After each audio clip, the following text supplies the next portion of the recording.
Hello, my YouTube family. Welcome to Melda 242.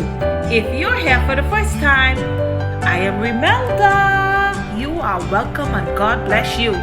So today, I'm just sharing with you this pot of amazing soup I made today.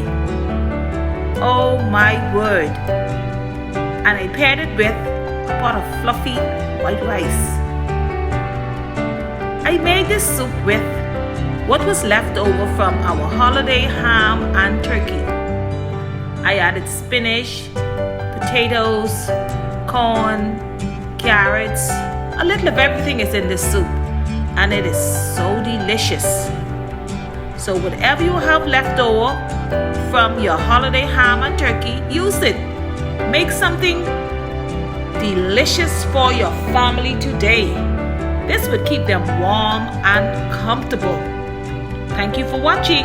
God bless you, and I will see you in the next one.